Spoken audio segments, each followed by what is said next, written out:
Again, this is going to be part 2 of the skill knowledge demonstration part, or assignment 1, I guess you could say.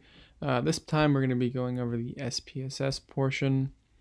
I apologize in advance, Dr. Hertz. I do not have multiple monitors at home, so I have to do this all on one screen, so that's why you kind of see the split view here.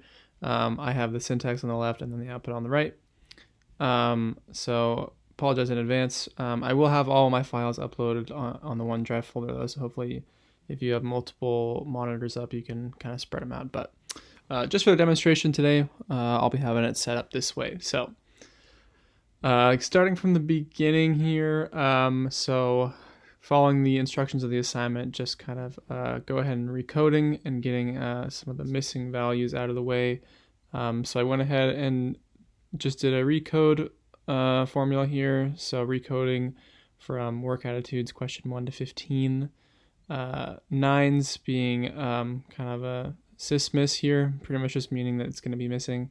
And then after that, I ran the frequencies and also had it spit out some histogram as well. So we can see up here on the right in the output, we can actually see the amount of valid, or I guess people who actually answered the question.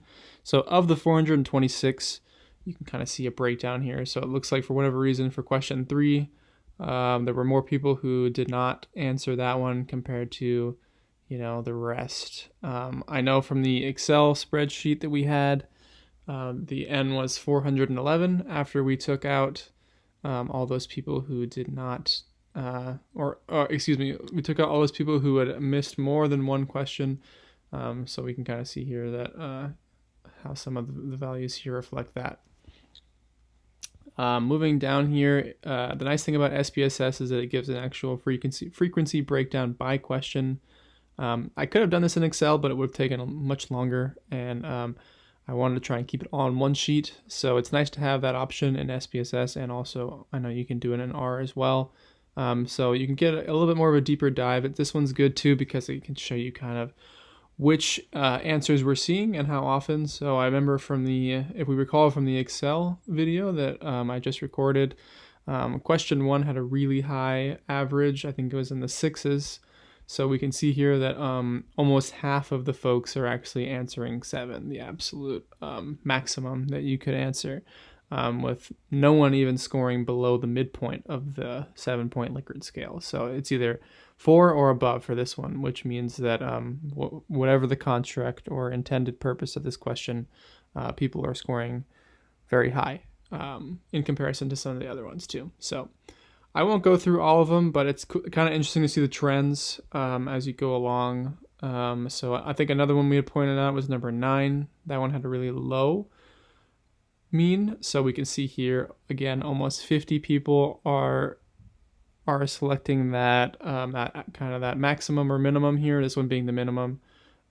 So the almost 95% or so. Here we go. 94% of people are answering, from the answers 1 through 4, with just over 5% of people on the higher end here. So kind of interesting. If we were to reverse code that, then it would be, we might see a similar trend to what number 1 was.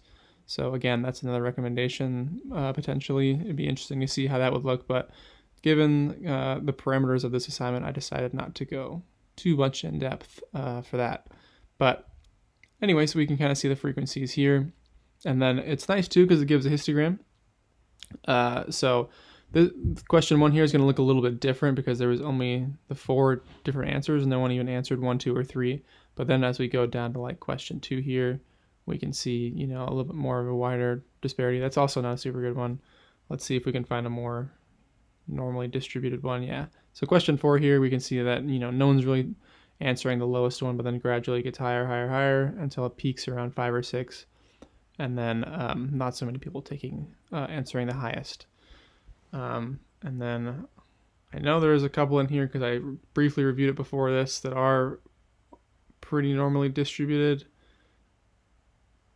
Oh, my SPSS is not really running. Yeah, so question 11 here. This is a good example of what would a normal distribution would look like, I guess. So we have a good amount of people answering at the low end, good amount of people at the high end, kind of meets in the middle here. So a really good way of getting a graphical representation. And I know especially, I know this is a Likert scale, but if you were to do an item analysis, this could be really interesting to see for, potential distractor analysis too, to see kind of where people are answering, where everyone's fallen. So one of my personal favorite features of SPSS, at least when kind of looking at different types of graphs. So we'll kind of scroll through here. It goes down through to question 15. You can see question 15 here, a pretty drastic skew towards one side. Same thing with some of those other questions earlier. So moving on down below, the next command we have is getting the descriptives for question 1 and 15. I wasn't getting super in depth. I know that there you can add additional lines to the syntax to get specific things related to descriptives, like if you want to get minimum, maximum, skewness, kurtosis, standard deviation. I just kind of let SPSS do the default for their descriptives here, so that's why it looks so minimal. I also think it looks better this way, personally, aesthetically, so I kind of decided to keep it this way.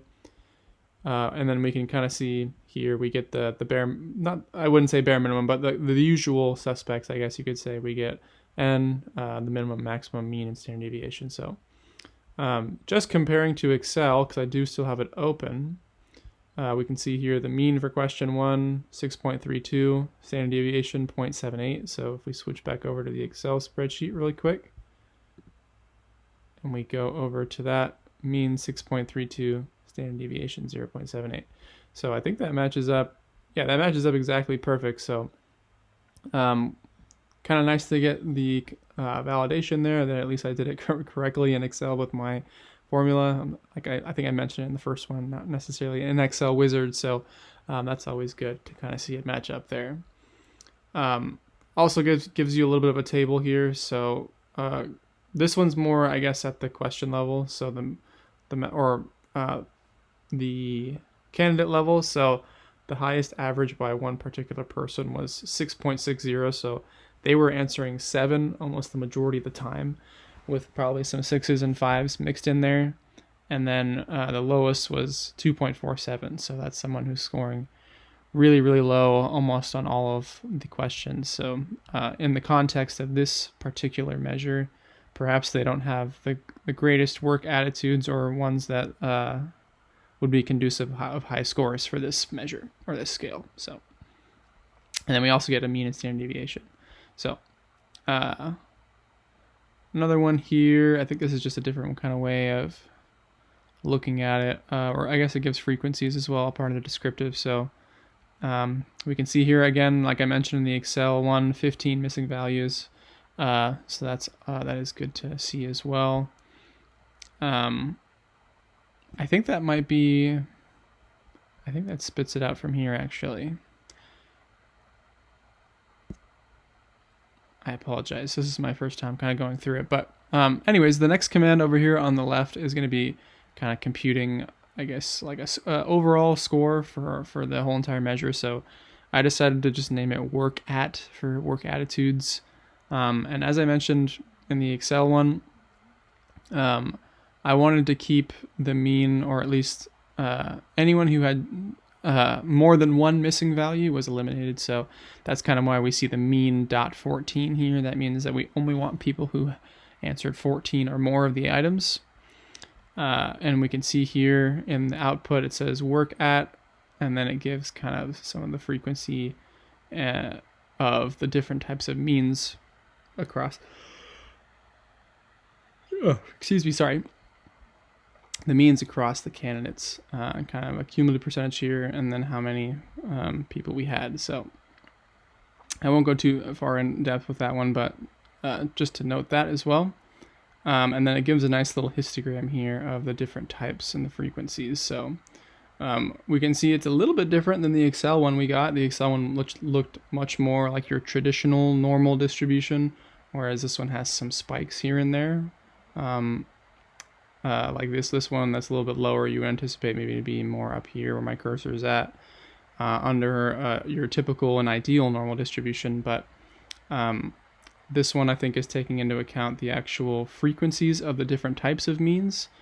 Whereas I'm not so sure about if my Excel was doing that one or not, but either way, this is still a relatively normal distribution, which is good to see for a measure like this, especially with this many folks taking it. So, and then yeah, that's kind of what this last command was here, a visual of the distribution. So just doing the frequencies of the work at kind of computed variable, and then doing a histogram as well as getting some statistics. So I guess that's where this comes in then. Yeah, the mean, the minimum, maximum, mean, standard deviation, skew, and kurtosis. So I think I might have grabbed this from your example in class, Dr. Hertz, which could be why I'm not as familiar with it. But yeah, anyways, so it's kind of good to see how it goes from Excel to SPSS. I think the utility of this is very important. I know we aren't doing it in R for this particular assignment, but I am excited to do it in R for the future ones, just because